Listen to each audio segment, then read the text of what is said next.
I used to be a Weird Warriors kid. Now I'm a Weird Warriors adult.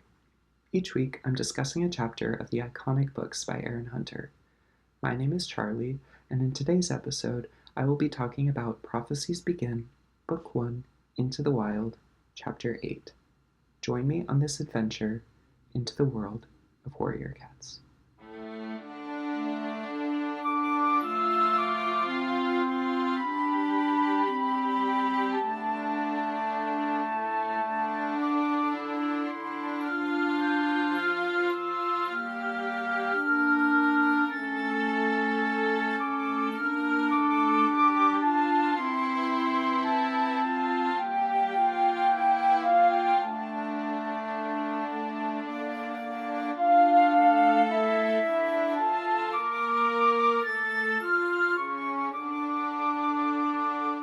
So this is my second time recording this episode because right as I finished recording it the first time, I noticed that I wasn't actually recording the audio.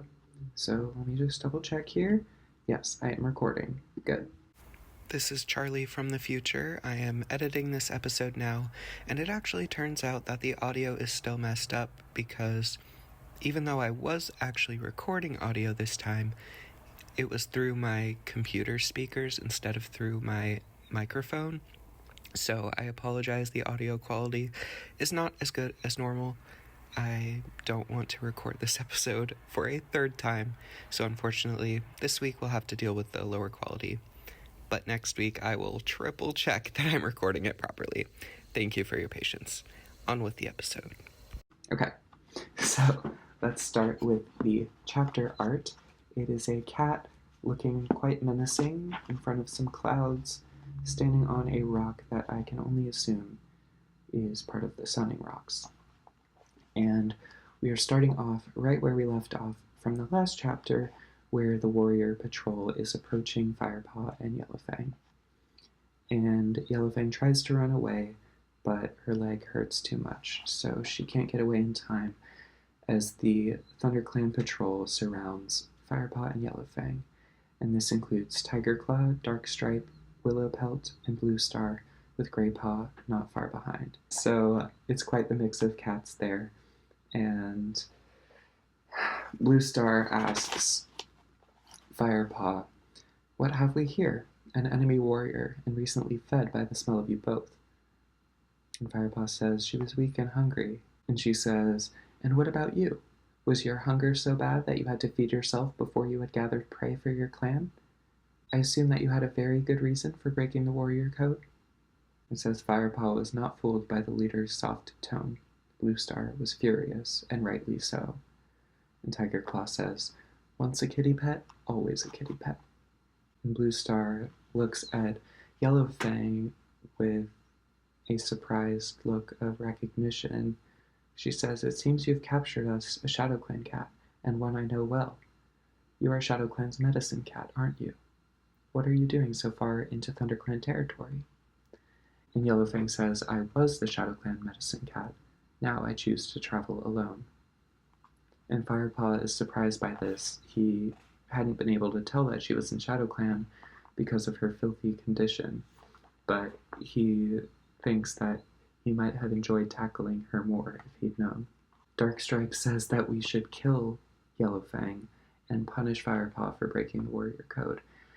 And Bluestar tells Darkstripe to back off. She says, "All the clans speak of Yellowfang's bravery and wisdom.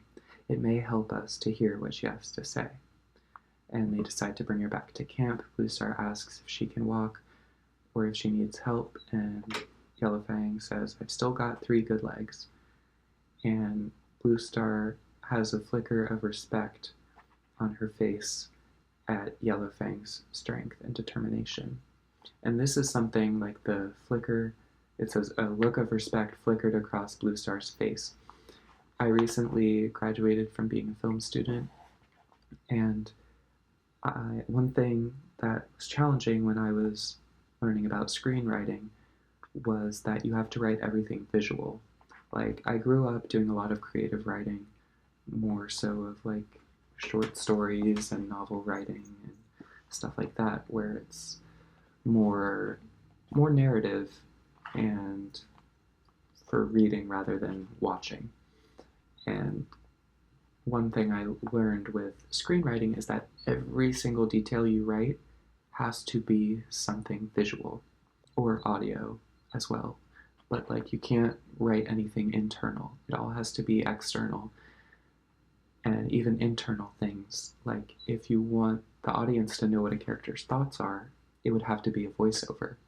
So you wouldn't be able to say in a script that a look of respect flickered across their face. You'd have to actually describe their facial expression, which makes the actor's job easier as well. Now, I understand this is probably challenging for cats because I don't think cats really have facial expressions. Maybe people who study cats would disagree with me. I suppose cats' eyes do change quite a bit, but when I think of cats expressing emotions, I think more of their body language, like being tense, or how their tail is moving. So I'm not by any means saying that this is bad writing. I'm just pointing out a difference I'm noticing between reading a book versus reading a script. And I'd be so interested to read what the scripts for the adaptation that's going to be animated must be like for Warriors. Because they probably can't say stuff like this. They have to be more visual based. But anyway, as they're walking back to the camp, Firepaw asks Graypaw, "Have you heard of Yellowfang?" And Graypaw says, "A bit. Apparently she was a warrior before she became a medicine cat, which is unusual. I can't imagine her as a loner, though. She has lived her whole life in ShadowClan." And Firepaw asks, "What's a loner?" Graypaw says, "A loner is a cat that isn't part of a clan or cared for by two legs." Tigerclaw says they are untrustworthy and selfish. They often live around two-leg dwellings, but belong to no one and catch their own food. So this is quite a bit of information we're getting from a short excerpt. We're getting some of Yellowfang's backstory, that she used to be a warrior, but is now a medicine cat. And we also learn what loners are. And Firepaw says, "I might end up a loner once Bluestar is finished with me." And Graypaw says, "Bluestar is very fair. She won't throw you out. She certainly seems pleased to have such an important ShadowClan cat as prisoner." And Firepaw continues to wallow in his guilt about eating the rabbit. But then Graypaw has kind of a cute moment where he nudges Firepaw and says, "That was mouse-brained. You really broke the warrior code there, but no cat is perfect." And then they eventually get to the ThunderClan camp, and all the cats are waiting for the patrol to arrive, and word spreads very quickly that this is a ShadowClan medicine cat joining them, as some of the elders recognized her. And Yellowfang ignores the taunts, and Firepaw couldn't help admiring the way she limped with dignity through the corridor of stares and insults. So I noticed this kind of internal push and pull within Firepaw, where he's one moment thinking, "Oh, well, if only I knew she was a ShadowClan warrior, I would have fought her harder."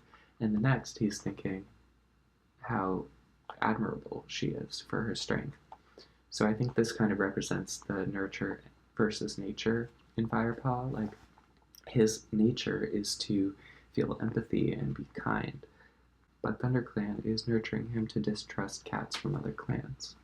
I guess Bluestar isn't as much. She seems to be more open-minded, but definitely Tigerclaw and a little bit of Lionheart are kind of discouraging Firepaw from being too empathetic. But being empathetic seems to be a natural part of who Firepaw is. So then Yellowfang sits in front of the high rock and begins licking her wounded leg. Spotted Leaf comes over, having smelled a wounded cat, and tries to help, but Yellowfang glares and hisses at her.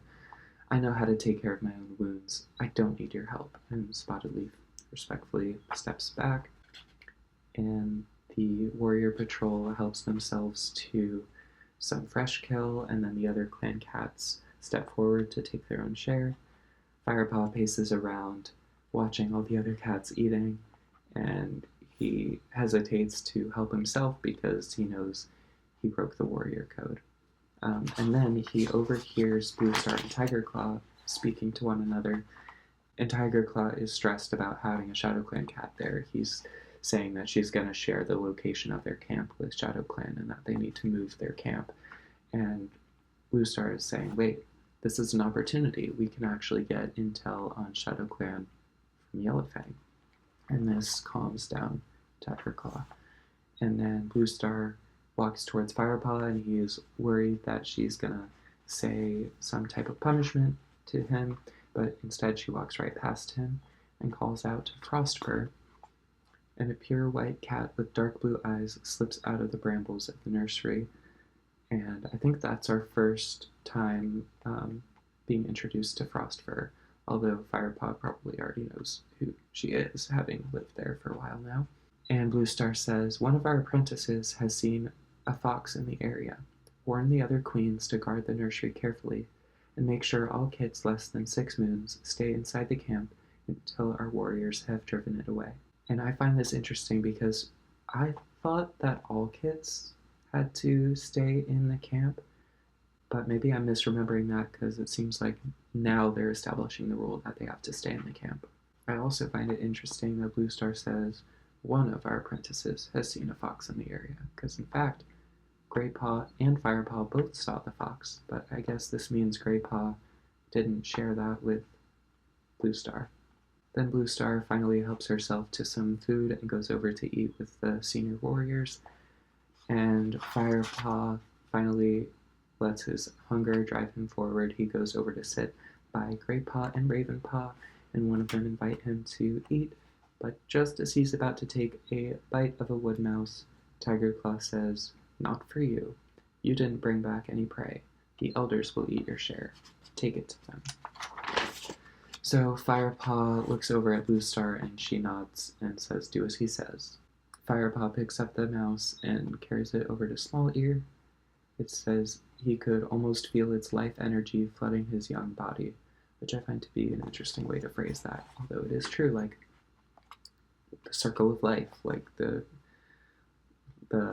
prey is helping the cats live on. And this is quite the lesson in self-control for Firepaw, which I do think is important.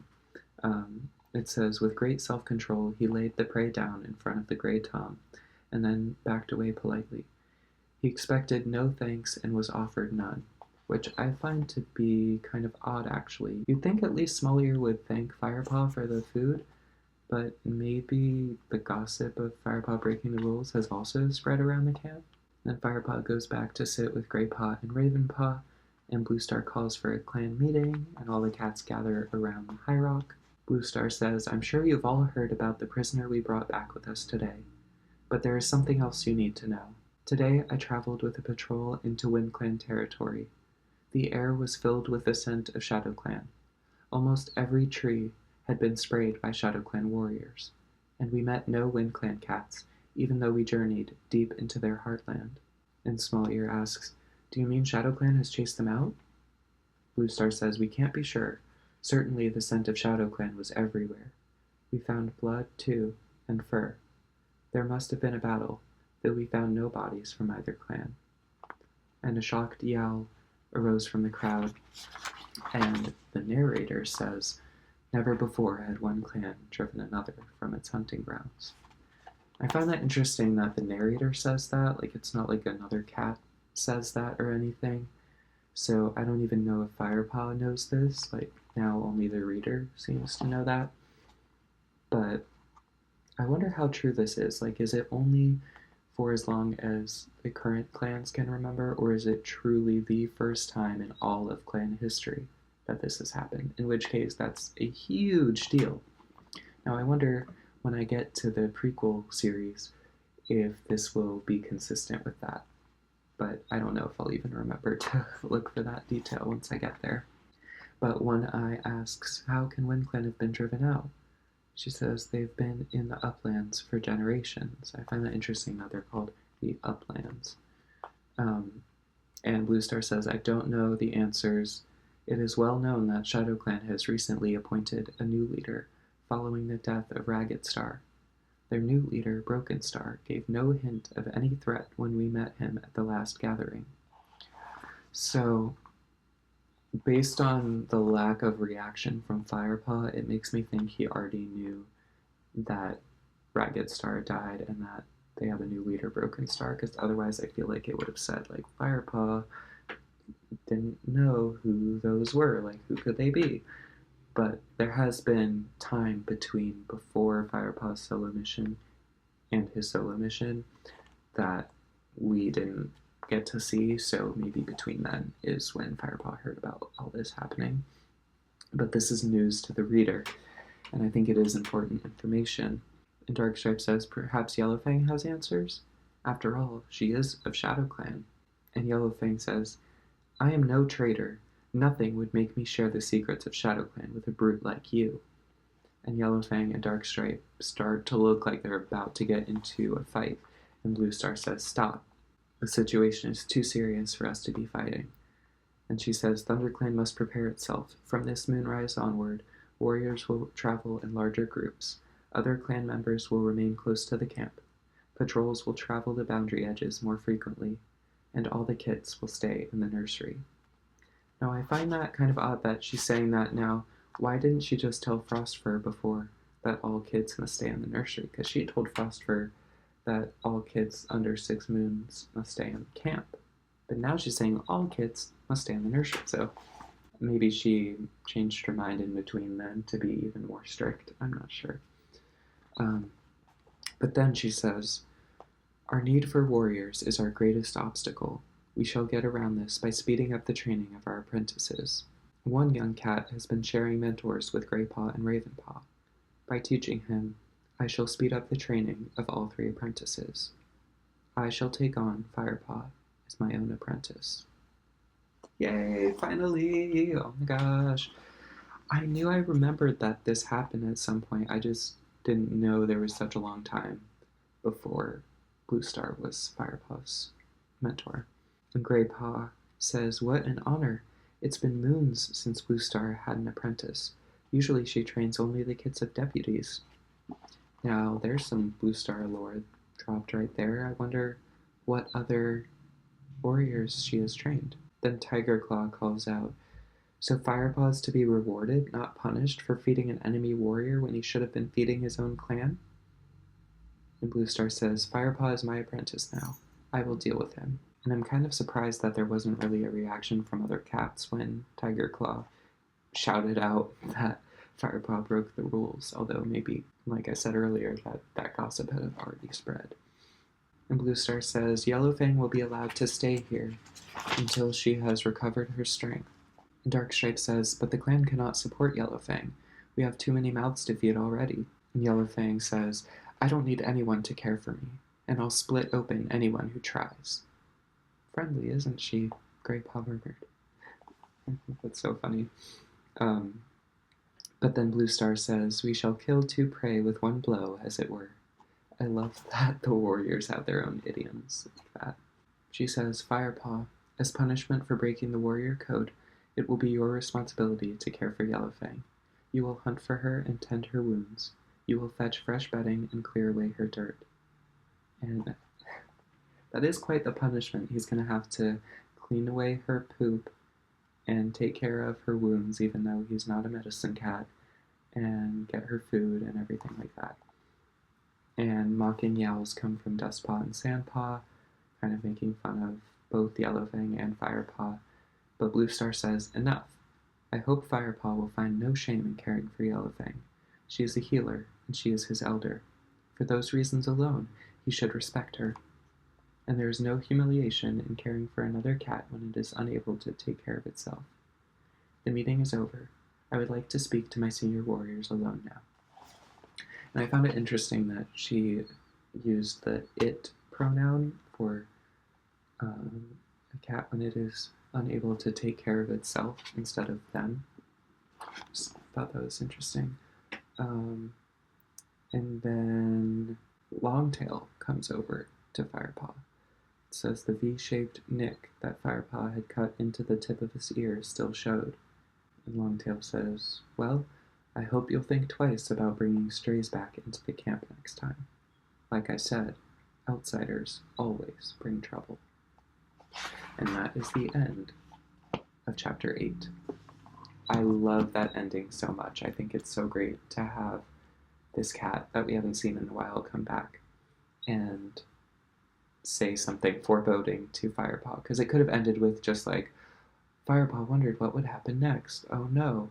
But instead, it's like a great visual, a great audio of this dialogue of Longtail coming up. And like, if this is adapted to screen, or I mean, when it is adapted to screen, I would love to see that scene included. I just think it's very cinematic and very well written. But anyway, let me see if I had any other notes. I think really just what I wanted to end with is that I think Bluestar is a great leader, and she's doing a great job of handling the situation right now. She's dealing with a lot.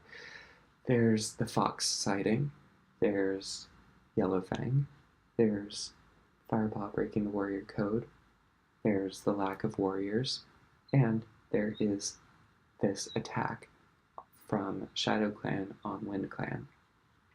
All happening at the same time, and their lack of food. She's dealing with a lot, but she is handling it very well. Like in this one meeting, she basically handled it all. Now, it's still going to be hard, but she found ways to tackle all of these problems all in one meeting. And I think that's very admirable. And yeah, so let me make sure again that I'm actually recording here. Yes, it is recording.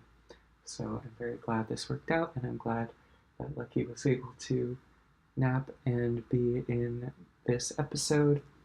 And yeah, so thank you so much for listening and or watching, and I hope you'll continue supporting me on this journey and going on this adventure with me. I love these books with all of my heart, and I can't wait to continue. And yeah, we're about halfway through Into the Wild, so this is quite exciting. But anyway, this has been Into the World of Warrior Cats.